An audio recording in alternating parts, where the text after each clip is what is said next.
تین مچھلیوں کی کہانی اس میں بتایا گیا ہے کہ کرم کرنا کتنا ضروری ہے۔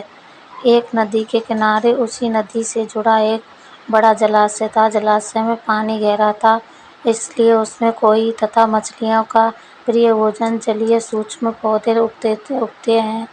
ایسے استھان پر مچھلیوں کو بہت راس آتے ہیں۔ اس جلاشے میں بھی ندی سے بہت سی مچھلیاں آ کر رہتی تھیں۔ انڈے دینے کے لیے تو سبھی مچھلیاں اس جلاشے میں آتی تھیں۔ وہ جلاشے لمبی گھاس و جھاڑیوں دوارا گھرا ہونے کے کارن آسانی سے نظر نہیں آتا تھا۔ اسی میں تین مچھلیوں کا جھنڈ رہتا تھا۔ اس کے سوبھاؤ بھِنّ تھے۔ انّا سنکٹ آنے کے لچھن ملتے ہی سنکٹ کو ٹالنے کا اپائے کرنے میں وشواس رکھتی تھی۔ پرتیو کہتی تھی کہ سنکٹ آنے پر ہی اس سے بچنے کا یتن کرو۔ یچی کا سوچنا تھا کہ سنکٹ کو ٹالنے کا، اس سے بچنے کا بات بیکار ہے، کرنے کچھ نہیں ہوتا ہے تو جو قسمت میں لکھا ہے وہ ہو کر رہتا ہے۔ ایک دن شام کو مچھوارے ندی میں مچھلیاں پکڑ کر گھر جا رہے تھے۔ بہت کم مچھلیاں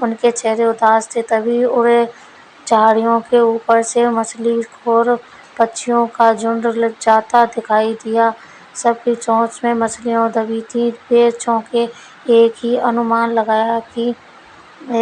نے انومان لگایا کہ دوستو، لگتا ہے کہ جھاڑیوں کے پیچھے ندی سے جڑا جلاشے ہے، یہاں اتنی ساری مچھلیاں پل رہی ہیں۔ مچھوارے پلکت ہو کر جھاڑیوں میں سے ہو کر جلاشے کے تٹ پر نکلے اور للچائی نظر سے مچھلیوں کو دیکھنے لگے۔ ایک مچھوارا بولا، یہاں اس جلاشے میں تو مچھلیاں بھری پڑی ہیں، آج تک ہمیں اس کا پتہ ہی نہیں تھا، یہاں ہمیں ڈھیر ساری مچھلی ملیں گی۔ دوسرا بولا۔ تیسرے نے کہا کہ آج تو شام گھرنے والی ہے، کل صبح ہی آ کر یہاں جال ڈالیں گے۔ اس پرکار مچھوارے دوسرے دن کا کاریہ کرم طے کر کے چلے گئے۔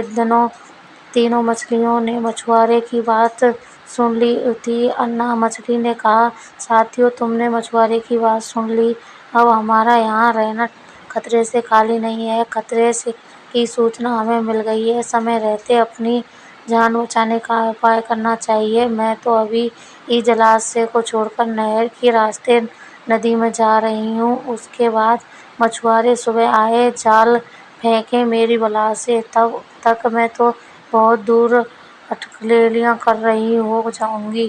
پرتیو مچھلی بولی، تمہیں جانا ہے تو جاؤ، میں تو نہیں جا رہی ہوں، ابھی خطرہ آیا کہاں ہے تو اتنے میں گھبرانے کی ضرورت ہے، ہو سکتا ہے سنکٹ آئے ہی نہ۔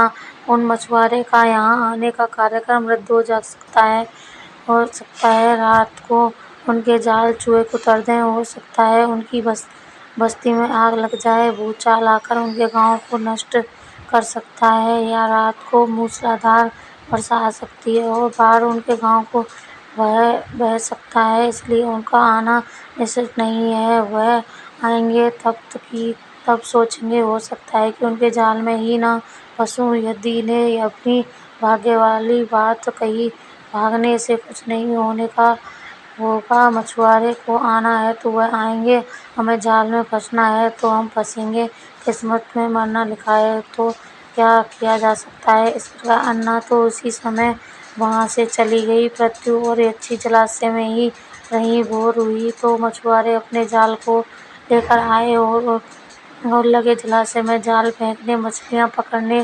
پرتیو نے سنکٹ کو آئے دیکھا تو لگی جان بچانے کے اپائے سوچنے، اس کا دماغ تیزی سے کام کرنے لگا۔ آس پاس چھپنے کے لیے کوئی کھوکھلی جگہ بھی نہیں تھی۔ تبھی اسے یاد آیا کہ اس جلاشے میں کافی دنوں سے ایک مرے ہوئے اودبلییا کی لاش تیرتی رہتی ہے، وہ اس کے بچاؤ کے کام آ سکتی ہے۔ جلدی اسے وہ لاش مل گئی۔ لاش سڑنے لگی تھی۔ پرتیو لاش کے پیٹ میں گھس گئی اور سڑتی لاش کی سڑان اپنے اوپر لپیٹ کر باہر نکلی۔ کچھ ہی دیر میں مچھوارے کے جال میں پرتیو پھنس گئی۔ مچھوارے نے اپنا جال کھینچا اور مچھلیوں کو کنارے پر جال سے الٹ دیا، باقی مچھلیاں تو تڑپنے لگیں، پرتو پرتیو دم سادھ کر مری ہوئی مچھلی کی طرح پڑی رہی۔ مچھوارے کی نسل پڑی، پرتیو کو اٹھایا اور سونگا، اور یہ تو کئی دنوں کی مری مچھلی ہے، سڑ چکی ہے۔ ایسے بڑبڑا کر برا سا منہ بنا کر اس مچھوارے نے پرتو کو جلاشے میں پھینک دیا۔ پرتو اپنی بدھی کا پریوگ کر شنکر سے بچ نکلنے میں سفل ہو گئی۔ پانی میں گرتے ہی اس نے غوطہ لگایا اور سرکشت گہرائی میں پہنچ کر جان کی خیر منائی۔ یدی بھی دوسرے مچھوارے کے جال میں پھنس گئی تھی، اسے ایک ٹوکرے میں ڈال دی گئی تھی۔ بھاگے کے بھروسے بیٹھی رہنے والی یدی نے اسی ٹوکرے میں انیہ مچھلیوں کی طرح تڑپ تڑپ کر پران تیاگ دیے۔ سیکھ: بھاگیہ بھی انہیں کا ساتھ دیتی ہے جو کرم میں وشواس رکھتے ہیں اور کرم کو پردھان مانتے ہیں۔ بھاگیہ کے بھروسے ہاتھ پر ہاتھ رکھ کر بیٹھے رہنے والے کا وناش نشچے ہے۔ کہانی اچھی لگی ہو تو لائک، کمنٹ، شیئر کریں، چینل کو سبسکرائب